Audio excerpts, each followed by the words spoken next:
Actually, when you think about it, an empty tomb by itself isn't particularly impressive evidence for anything. I couldn't agree more.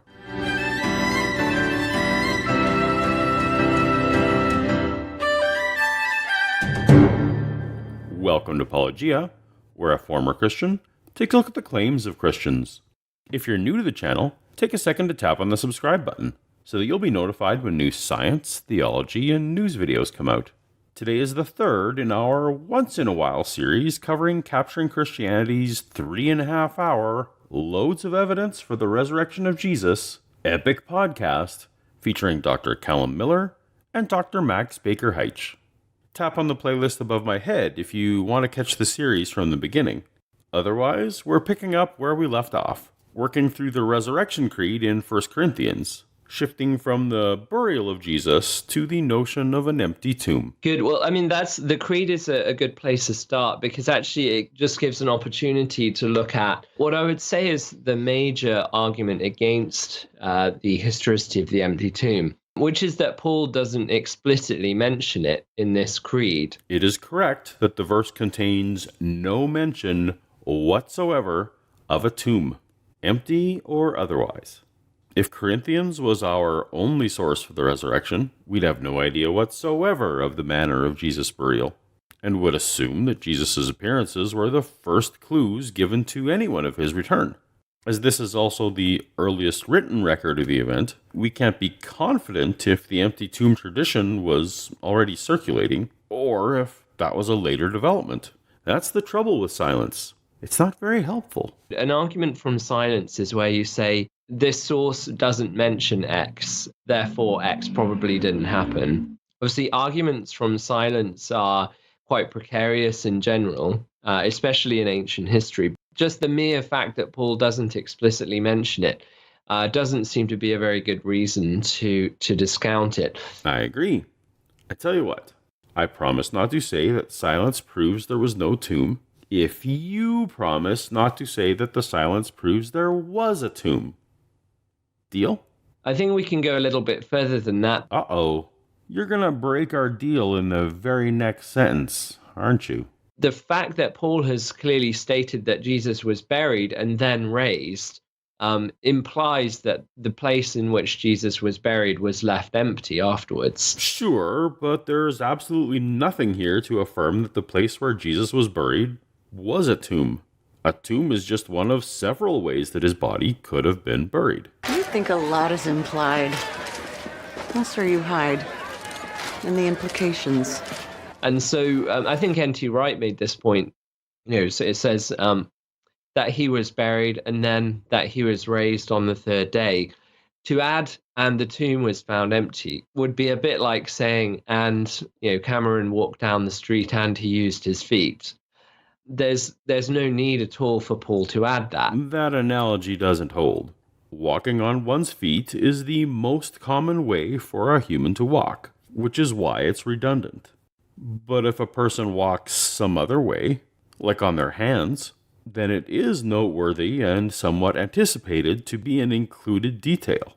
In our last video, we established that the most common way for a crucifixion victim to be buried was in a mass grave or ditch grave. This was even affirmed by world-renowned resurrection-defending Christian scholars Mike Licona and Gary Habermas. That was the typical practice of the Romans to do that. That's what happened to most people. So a tomb burial, while not unheard of, is the less frequent occurrence, making that situation more akin to someone walking on their hands. A mass grave is the mundane walking on feet routine that is the usual case and wouldn't need to be mentioned. We can turn to what the gospel sources have to offer us here. The story of Mary Magdalene accompanied by some other women early on the Sunday morning. They wanted to pay their respects and anoint the body. This will be important later. And the fact that it was women is something that has impressed most historians. Has it, though? And the reason is fairly straightforward, is just that we have plenty of ancient sources which give us a flavor of male attitudes towards the testimony of women. Does everyone agree on that? James Crossley has a paper, biblical scholar in the UK, where he says things like, well, female testimony in law courts wasn't actually as held in such low regard as we're sometimes led to believe. Why would court proceedings have any impact on a social phenomenon? What's most important in this case is not so much like testimony in a court case scenario. Okay, so this oft-repeated court observation is irrelevant. Gotcha. It's the delivery of divine revelation to women first rather than men. And the scholar Richard Borkham shows that, it's this that would be most offensive to Jewish men in the first century. Early Christianity had relatively little success winning Jewish converts. It was among the Gentiles that the religion really flourished. The Gospels weren't written in Hebrew or Aramaic, they were written in Greek. It sure doesn't seem like these stories were primarily focused on the opinions of Jewish men. If early Christians wanted to make up a story of the empty tomb, and they wanted to make it maximally sort of persuasive and believable to their contemporaries, then they would have every reason to attribute the discovery of the empty tomb to some prominent male disciples like Peter and John. No. If they wanted to make it believable, they absolutely would have had to have used women as the first visitors to the tomb, since the known tradition was women first to the tomb. But rather than take my word for it, let's hear from best-selling Christian apologist Pastor Tim Keller. It was quite a nasty thing to have to do. It was a cadaver. It was a dead body. It probably stank. It might have. It certainly was incredibly unpleasant. And so who did it? Slaves and women. Men, respectable men, never did anything like this. Go look it up in your commentaries. If you're setting a story in the 1960s and you need a hotel maid to discover a dead body, or a phone operator to overhear something, or a nurse to care for someone, you're going to make that character a female because it's most typical. It's most believable, regardless of any anti-female bias that exists in society. Another thing that skeptics have said is that, the gospel authors had to invent female witnesses at the empty tomb because the men had all fled. Why should a fictional empty tomb story feel constrained by, actual facts? After all, it's a fictional story. The author of a fictional story has maximal editorial freedom. Why would they not just say that the male disciples were there, even if they weren't? The Gospel of Mark was written 40 years after the death of Jesus. All scholars agree that there was a robust oral tradition about the life of Jesus before it was first written down. How else could there even be an early church otherwise? So, Mark's editorial freedom would necessarily have been severely constrained by what was commonly held in the oral tradition, or else the early church would have rejected his gospel as heretical, just like they did with dozens of other gospels written in the 1st and 2nd centuries. The legendary developments about Jesus didn't come primarily from the authors of the Gospels, but rather in the collective Wild West of the first decades of Christianity when nothing was being written down and people were having casual conversations trying to recruit to the religion. There is no indication at all that the male disciples fled completely out of the surroundings of Jerusalem. So I don't think that argument holds any weight either. If Romans posted guards at the tomb, as the Gospel of Matthew suggests, this would obviously be the last place the disciples would want to visit. If they knew where Jesus' tomb was, as they almost certainly would have done, if Jesus' tomb wasn't empty, if he was still in there, they would have just gone to it and shown that he was in there. Or an argument that people didn't know firsthand where Jesus was buried.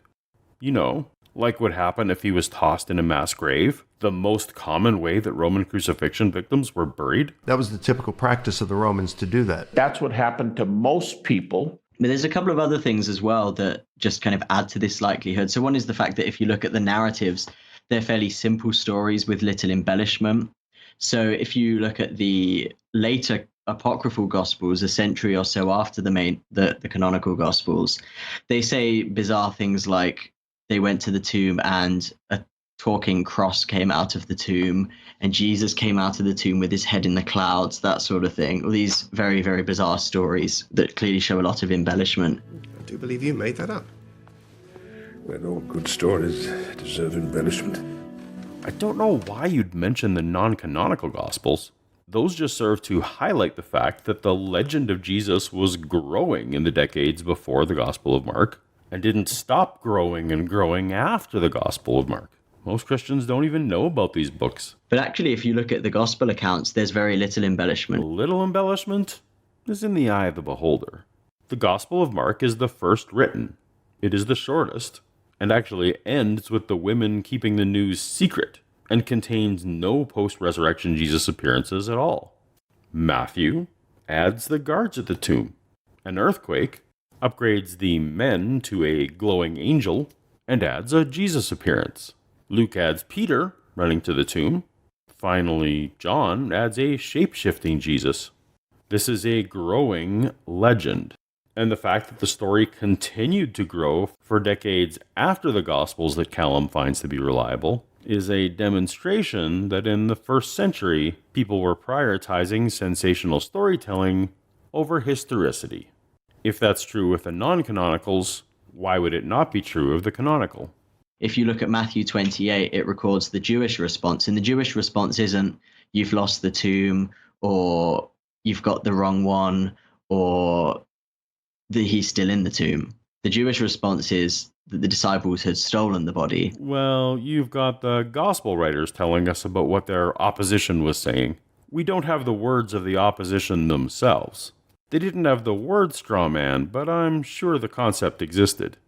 I mean, it's something, but if you listened only to Max and Callum's podcast, where they later addressed some non-robust, rarely held ideas that are counter to the resurrection, you might be under the impression that those ideas are the common and strong ideas.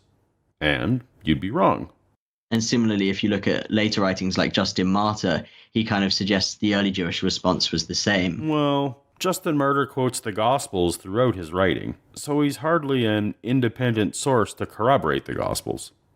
Fun fact, when Justin Martyr quotes the Gospels, he doesn't use the names Matthew, Mark, Luke, or John to reference them. He refers to them anonymously. It's almost like those names were attached to the Gospel at some point later in history. But I digress. And so that suggests that actually what the people who rejected Christianity did think was that disciples had stolen his body. And that again attests to the fact that his tomb was found empty. Or it suggests that the average first century person who rejected Christianity wasn't particularly interested, nor well equipped, to investigate wild claims beyond the gossip floating around in the marketplace. Stolen body, you say? Sure, seems reasonable. How much for that fish? One last thing I think I would add is the literary source from Pliny the Younger, who talks about the early Christians and how they acted, and he talks about them singing hymns to Christ as a god, taking oaths to abstain from adultery and theft and that sort of thing. But he also says that on a fixed day they met. Here's the excerpt from Pliny's Epistle to Trajan, written around 112 AD. They were wont, on a stated day, to meet together before it was light, and to sing a hymn to Christ as to a god. I've also seen it translated as certain day. What it is never translated as is Sunday. Pliny's phrasing doesn't even affirm or hint to a weekly gathering. It could be any interval. But nevertheless, it was still striking, I think, that they began to venerate Sunday as a holy day, and in time it began to be the main holy day for Christians at large. And this suggests that there must have been something that happened on the Sunday in particular. Or that early Christians came to believe that something happened on a Sunday. A sincere but mistaken belief in the resurrection equally explains this phenomenon. I think that suggests with quite considerable force that that really did happen on the Sunday, and that the Gospels have recorded that accurately. Wow. You and I have extremely different standards of evidence. I think the empty tomb is probably one of the most important facts that must be established in a successful case for the resurrection. I agree. When will you be trying to do that? If you think about it, so if there really was an empty tomb, okay, Jesus was buried and then 3 days later his tomb was found empty. You have to have some kind of explanation why that is, right? This is why skeptics are so bent on trying to either explain away or maybe forward objections to the empty tomb. I'm in no way bent on trying to explain away the tomb. I'm looking at the evidence for an empty tomb and simply finding it incredibly lacking outside of the initial claim. I hate to sound like a broken record, but the most likely way Jesus would have been buried is in a mass grave. That was the typical practice of the Romans to do that. That's what happened to most people. It is up to the Christian to provide evidence that some less likely scenario is the one we should accept. And that burden of proof has failed miserably in my view. That's enough for today. If part 4 is posted at the time you're watching this, click on the thumbnail to continue. If not, tap the thumbnail to dive into the Apologia versus Jesus Resurrection playlist for much more on this topic. Happy Easter, everyone. Later.